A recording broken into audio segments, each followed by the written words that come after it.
सोचिए, मुंबई की एक चमचमाती रात, अप्रैल 2012। बारिश की बूंदें कार की छत पर टपक रही हैं, सड़कें चमक रही हैं और उसी भीगी सड़कों पर एक लड़की, शीना बोरा, अपनी माँ से मिलने जा रही है। वो कार में बैठती है। माँ के चेहरे पर मुस्कान है, लेकिन आंखों में कुछ अजीब सा सन्नाटा। बातें होती हैं, पैसों की, भविष्य की, प्यार की, लेकिन वो बातें कुछ ही मिनटों में नफरत में बदल जाती हैं। कार के अंदर चीख सुनाई देती है, सीट बेल्ट कसती है और सांसें थम जाती हैं। फिर पेट्रोल डाला जाता है, आग लगाई जाती है और वो लाश रायगढ़ के सुनसान जंगल में फेंक दी जाती है। लेकिन इस मौत की सबसे डरावनी बात क्या थी? 3 साल तक किसी को कुछ पता नहीं चला। माँ ने कहा, बेटी तो अमेरिका पढ़ने गई है। भाई ने कहा, वो कहीं गायब हो गई। लेकिन असल सच्चाई, वो एक परिवार का ऐसा काला राज था जिसमें लालच, झूठ और धोखा सब मिला हुआ था। आज हम चलेंगे उस रात की ओर जिसने मुंबई की सबसे हाई प्रोफाइल फैमिली की नींव हिला दी थी। तैयार हो जाइए, क्योंकि ये कहानी सिर्फ कत्ल की नहीं, बल्कि एक परिवार के बिखर जाने की है। शीना बोरा 1987 में गुवाहाटी में पैदा हुई थी। एक साधारण घर में जन्मी थी, लेकिन उसकी माँ इंद्राणी मुखर्जी वो साधारण नहीं थी। इंद्राणी गुजरात में पैदा हुई थी 1972 में। जवान उम्र में ही पहली शादी हुई, फिर तलाक। उसने शीना को जन्म दिया, लेकिन दुनिया से छिपा लिया। क्यों? क्योंकि इंद्राणी की महत्वाकांक्षा बहुत बड़ी थी। वो अमीर बनना चाहती थी, मीडिया की दुनिया में नाम कमाना चाहती थी। अगर दुनिया जान जाती कि उसकी एक जवान बेटी है, तो उसकी जवानी की पहचान खत्म हो जाती। इसलिए उसने शीना को सबके सामने अपनी बहन बताया, वो राज जो आने वाले सालों में मौत का कारण बनेगा। शीना की परवरिश उसकी नानी के पास हुई। इधर इंद्राणी की दूसरी शादी सिद्धार्थ दास से हुई, लेकिन वो भी टूट गई। 2002 में इंद्राणी मुंबई आ गई। वहाँ उसने INX मीडिया की शुरुआत की और 2009 में शादी की मीडिया टाइकून पीटर मुखर्जी से। पीटर स्टार टीवी के बड़े अफसर, पैसा, पावर, शोहरत सब उनके पास था।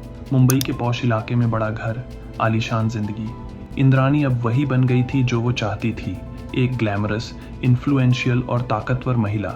लेकिन शीना, वो 2010 में मुंबई आई, INX मीडिया में काम करने लगी। सिर्फ 25 साल की उम्र में वह स्मार्ट, आत्मनिर्भर और महत्वाकांक्षी बन चुकी थी। मगर इस घर में सब कुछ परफेक्ट नहीं था। तनाव था, पैसों को लेकर, रिश्तों को लेकर। इंद्राणी शीना को पैसे देती थी, लेकिन कंट्रोल चाहती थी। शीना अपने भाई मिखाइल की मदद चाहती थी, पर माँ से झगड़ा बढ़ता जा रहा था। और फिर शीना की जिंदगी में आया राहुल मुखर्जी, जो पीटर मुखर्जी का बेटा था, यानी शीना की माँ के तीसरे पति का बेटा। रिश्ता जटिल था, पर दोनों एक दूसरे से सच्चा प्यार करते थे। इंद्राणी को ये रिश्ता बिल्कुल मंजूर नहीं था। वो चिल्लाती, ये रिश्ता नहीं चलेगा। और यही वो बीज था जो आगे चलकर एक भयानक पेड़ बन गया, मौत का। अप्रैल 2012, 24 तारीख की शाम, मुंबई के बांद्रा का एक छोटा सा कैफे। शीना वहां पहुंची अपनी माँ से मिलने। इंद्राणी पहले से तैयार थी। उसने फ़ोन पर कहा था, बात करनी है, ज़रूरी है। लेकिन उस दिन कार में सिर्फ इंद्राणी नहीं थी। उसके साथ था उसका ड्राइवर श्यामवर राय और उसका एक्स हस्बैंड संजीव खन्ना। तीनों ने शीना को गाड़ी में बिठाया। शुरू में माहौल शांत था। शीना कहती रही, माँ, मिखाइल को पैसे दो, मैं खुद संभाल लूँगी। इंद्राणी गुस्से में बोली, तू चुप रह, तू राहुल से ब्रेकअप कर। बातें बढ़ीं, झगड़ा बढ़ा और फिर सब कुछ पल भर में खत्म हो गया।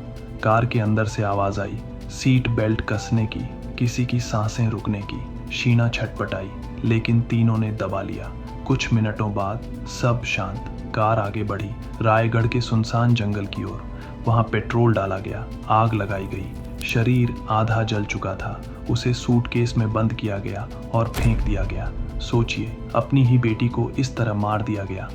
अगले दिन सब कुछ सामान्य दिखाने के लिए इंद्राणी ने मिखाइल को फ़ोन किया। तेरी दीदी अमेरिका चली गई है, उसने कहा। मिखाइल ने मई 2012 में मिसिंग रिपोर्ट लिखाई, लेकिन पुलिस ने कुछ नहीं किया, क्योंकि इंद्राणी की बातों ने सबको शांत कर दिया था। 3 साल तक झूठ का वो जाल चलता रहा। राहुल को फेक ईमेल आईडी से शीना के नाम पर मेल आते रहे कि वो यूएस में है, खुश है, लेकिन वो मेल भी इंद्राणी के ऑफिस से भेजे जा रहे थे। सच्चाई आखिर कैसे सामने आई? अगस्त 2015 मुंबई पुलिस ने श्यामवर राय को एक छोटी सी अवैध हथियार केस में पकड़ा। पूछताछ में राय टूट गया। उसने कहा, मैंने शीना बोरा को मारा, अपनी मालकिन इंद्राणी के कहने पर। पुलिस सन्न रह गई। रायगढ़ के जंगल में खुदाई करवाई गई और वहीं मिला एक जला हुआ सूटकेस, अंदर हड्डियां, राख और शीना के कपड़ों के टुकड़े। डीएनए रिपोर्ट ने सब साफ कर दिया, वो शीना थी। 25 अगस्त 2015 इंद्राणी मुखर्जी गिरफ्तार हुई। उसने कहा, मैं निर्दोष हूँ, लेकिन सबूत भारी थे। कार में खून के निशान, मोबाइल लोकेशन, राय का बयान, सब एक ही कहानी कहते थे। संजीव खन्ना को कोलकाता से पकड़ा गया और नवंबर में पीटर मुखर्जी भी गिरफ्तार हुआ। चार्जशीट में लिखा था मर्डर, किडनैपिंग और सबूत मिटाने की साजिश। सीबीआई ने केस संभाला। मोटिव, पैसों का लालच और अपनी इमेज बचाने की चाह। इंद्राणी को डर था कि शीना का सच, यानी उसकी असली बेटी होने की बात, अगर बाहर आ गई तो सब खत्म हो जाएगा। साथ ही शीना 10 करोड़ के शेयर अपने नाम ट्रांसफर नहीं करना चाहती थी। वो राहुल से शादी करना चाहती थी और इंद्राणी को डर था कि इससे उसका महल बिखर जाएगा। तो उसने सबसे बड़ा कदम उठाया, कत्ल। सालों तक जांच चली। 2016 में चार्ज फ्रेम हुआ। इंद्राणी जेल में, फिर स्वास्थ्य के बहाने बेल की कोशिशें। 2022 में सुप्रीम कोर्ट से बेल मिली। कहा, मेरी तबीयत खराब है।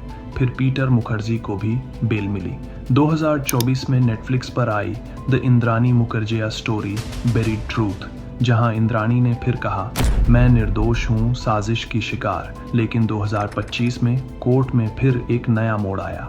विधि मुखर्जी, इंद्राणी की बेटी, गवाह के तौर पर पेश हुई। उसने कहा, सीबीआई ने जो बयान लिया था वो सही नहीं था। राहुल आज भी चुप है, मिखाइल टूटा हुआ है और इंद्राणी बेल पर आज़ाद है।